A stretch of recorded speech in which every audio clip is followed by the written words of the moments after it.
ସମସ୍ତଙ୍କୁ ଦୁର୍ଗା ମାତାଙ୍କର ନବରାତ୍ର ଉପଲକ୍ଷେ ହାର୍ଦ୍ଦିକ ଶୁଭେଚ୍ଛା ଏବଂ ଶୁଭକାମନା। ଚାଲନ୍ତୁ ଆଜି ମାତାଙ୍କର ନାମ ନେଇ ମାତାଙ୍କୁ ସ୍ମରଣ କରି ଆରମ୍ଭ କରିବା ଆଜିର ଭିଡ଼ିଓ। ଆଜିର ଭିଡ଼ିଓରେ ଆମେ ପ୍ରଥମେ ଶୁଣିବା ଘଟ ସ୍ଥାପନା କିପରି କରିବା। ତାପରେ ଶୁଣିବା ଦୁର୍ଗା ମାତାଙ୍କର ସପ୍ତଶତୀ ପାଠ କାହିଁକି କରାଯାଏ। ତାପରେ ଶୁଣିବା ଦୁର୍ଗା ମାତାଙ୍କର 5ଟି ଗୁରୁତ୍ୱପୂର୍ଣ୍ଣ କଥା। ଭିଡ଼ିଓକୁ ଶେଷ ପର୍ଯ୍ୟନ୍ତ ଦେଖନ୍ତୁ, ଶୁଣନ୍ତୁ। ଯଦି ପସନ୍ଦ ଆସିବ ତାହେଲେ ସବସ୍କ୍ରାଇବ୍କୁ ଟଚ୍ କରିକି ବେଲ୍ ଆଇକନ୍କୁ ଟଚ୍ କରିଦିଅନ୍ତୁ। ତାହେଲେ ଚାଲନ୍ତୁ ଶୁଣିବା। ଘଟ ସ୍ଥାପନା ନବରାତ୍ରିର ପ୍ରଥମ ଦିନ ହୋଇଥାଏ। ସବୁଠାରୁ ପ୍ରଥମେ ପୂଜା ସ୍ଥଳକୁ ସଫାସୁତୁରା କରି ଲାଲ କପଡ଼ା ଆସ୍ଥାନରେ ଦିଆଯାଏ। ତା ଉପରେ ମାଟିର କଳସ ରଖାଯାଏ। ସେଥିରେ ଗଙ୍ଗାଜଳ, ସୁପାରି, ଗୋଟେ କଉଡ଼ି ଏବଂ ଆମ୍ବ ଡାଳ ଦିଆଯାଏ। ତାପରେ କଳସ ଉପରେ ନଡ଼ିଆ ରଖାଯାଏ। ସେହି ନଡ଼ିଆରେ ଲାଲ କପଡ଼ା ଏବଂ ମାଳି ଘୋଡ଼ାଯାଏ। ତାପରେ କଳସର ବାମ ପାଖରେ ଚାରା ବୁଣାଯାଏ, ଯାହାକି ସୁଖ ସମୃଦ୍ଧିର ପ୍ରତୀକ ଅଟେ। ତାପରେ ଦୁର୍ଗା ମାତାଙ୍କର ପ୍ରତିମା ସ୍ଥାପନ କରାଯାଏ। ତାପରେ ଗାଈ ଘିଅର ଦୀପ ଜଳାଯାଏ। ଫୁଲ, ଫଳ, ଭୋଗ ମାତାଙ୍କୁ ଅର୍ପଣ କରି ପୂଜାର୍ଚ୍ଚନା କରାଯାଏ, ଆରତି କରାଯାଏ। ନବରାତ୍ରରେ ଘଟ ସ୍ଥାପନା କରିବା ତାହେଲେ ସକାରାତ୍ମକ ଉର୍ଜା ଏବଂ ମାତା ଦେବୀଙ୍କର ଆଶୀର୍ବାଦ ପ୍ରାପ୍ତ ହୋଇଥାଏ ଏବଂ ମାଙ୍କର ସପ୍ତଶତୀ ପାଠ ପଢ଼ିବା ପାଇଁ ଜମା ବି ଭୁଲିବେ ନାହିଁ। ନବରାତ୍ର ଦିନ ମାତାଙ୍କର ମୁଖ୍ୟ 5ଟି ମହତ୍ତ୍ୱ ରହିଛି।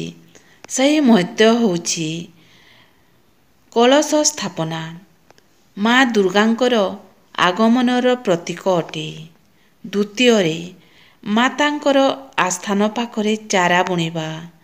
ଏହାଦ୍ୱାରା ଭକ୍ତମାନଙ୍କ ପାଇଁ ନୂଆ ରାସ୍ତା ଦେଖାଏ ଏବଂ ସୁଖ ସମୃଦ୍ଧି ଆଣିଥାଏ। ତୃତୀୟରେ ଅଖଣ୍ଡ ଦୀପ। ଅଖଣ୍ଡ ଦୀପ ଭକ୍ତମାନଙ୍କର ଅନ୍ଧକାର ଦୂର କରେ ଏବଂ ଜ୍ଞାନ ପ୍ରକାଶ କରିଥାଏ। ଚତୁର୍ଥରେ ଦୁର୍ଗା ସପ୍ତଶତୀ ପାଠ ମାଙ୍କ କୃପା ପାନ କରିବାର ଉପାୟର ପ୍ରତୀକ ଦେଖାଏ।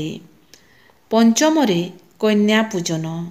ଛୋଟ ଛୋଟ ଶିଶୁ କନ୍ୟାମାନେ ମାଙ୍କ ସ୍ୱରୂପ ମାନି ଭକ୍ତମାନେ ଆଶୀର୍ବାଦ ନେଇଥାନ୍ତି। ଆଉ ଛୋଟ ଶିଶୁ କନ୍ୟାମାନଙ୍କ ଶରୀରରେ ସେତେବେଳେ ମାଙ୍କର ଦର୍ଶନ ମିଳିଥାଏ ବୋଲି ଭକ୍ତମାନେ ଶିଶୁ କନ୍ୟାମାନଙ୍କୁ ପୂଜା କରିଥାନ୍ତି। ତାପରେ ଶୁଣିବା ଦୁର୍ଗା ମାତାଙ୍କର ସପ୍ତଶତୀ ପାଠର ମହତ୍ତ୍ୱ। ଦୁର୍ଗା ମାତାଙ୍କର ସପ୍ତଶତୀ ପାଠ 700 ଶ୍ଲୋକର ଗ୍ରନ୍ଥ ଅଟେ। ଏହି ଗ୍ରନ୍ଥର ବହୁତ ମହତ୍ତ୍ୱ ଅଛି। ଏହି ସପ୍ତଶତୀ ଶ୍ଲୋକ ଗ୍ରନ୍ଥରେ 3ଟି ଦେବୀଙ୍କର ମହାକାଳୀ, ମହାଲକ୍ଷ୍ମୀ ଏବଂ ମହାସରସ୍ୱତୀଙ୍କର ମହିମା ବର୍ଣ୍ଣିତ ହୋଇଅଛି। ଏହି ମାତାଙ୍କର ସପ୍ତଶତୀ ପାଠ କରିବା ଦ୍ୱାରା ନକାରାତ୍ମକ ଶକ୍ତିର ନାଶ ହୋଇଥାଏ।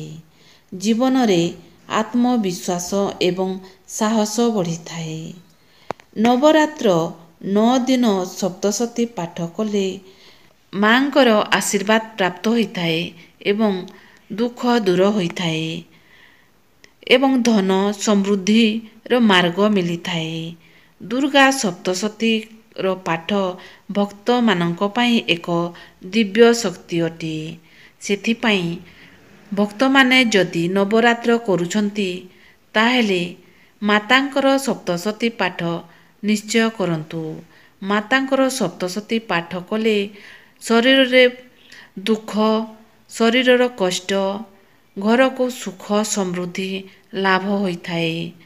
ଦୁର୍ଗା ମାତାଙ୍କର ନବରାତ୍ର କରୁଥିବା ସମୟରେ କାହାର ବି ଅହଙ୍କାର କରନ୍ତୁ ନାହିଁ, କାହାର ଚୁଗୁଲି କରନ୍ତୁ ନାହିଁ। ନିଜ ମନରେ ଥିବା ଅହଙ୍କାର, ଗର୍ବ ସବୁକୁ ଜାଲିପୋଡ଼ି ପାଉଁଶ କରିଦିଅନ୍ତୁ ଆଉ ମାତାଙ୍କୁ ସ୍ମରଣ କରନ୍ତୁ। ଦେଖିବେ ମାତା ନିଶ୍ଚୟ ପ୍ରସନ୍ନ ହେବେ। ଭକ୍ତମାନଙ୍କୁ ସୁଖ ଶାନ୍ତି ପ୍ରଦାନ କରିବା ପାଇଁ, ଭକ୍ତମାନଙ୍କର ଦୁଃଖ କଷ୍ଟ ଦୂର କରିବା ପାଇଁ ତ ମାତା ଦୁର୍ଗା ପ୍ରତିବର୍ଷ ମର୍ତ୍ତ୍ୟମଣ୍ଡଳକୁ ଓହ୍ଲାଇ ଆସିଥାନ୍ତି ଆଉ ଭକ୍ତମାନଙ୍କୁ ଆଶୀର୍ବାଦ ଦେଇଥାନ୍ତି।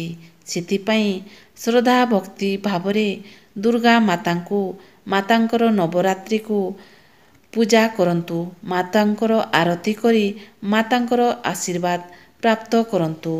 ଯଦି ଆଜିର ଭିଡ଼ିଓ ଆପଣମାନଙ୍କୁ ପସନ୍ଦ ଆସିଲା ତାହେଲେ ସବସ୍କ୍ରାଇବ୍କୁ ଟଚ୍ କରିକି ବେଲ୍ ଆଇକନ୍କୁ ଟଚ୍ କରିଦିଅନ୍ତୁ, କାହିଁକିନା ଏହିପରି ଭିଡ଼ିଓ ସବୁ ଆପଣମାନଙ୍କ ପାଖକୁ ପହଞ୍ଚି ପାରିବ। ତାହେଲେ ରହୁଛି, ମାତାଙ୍କର ଆଶୀର୍ବାଦ ସମସ୍ତଙ୍କ ମୁଣ୍ଡ ଉପରେ ଥାଉ। ଜୟ ମାତା କି।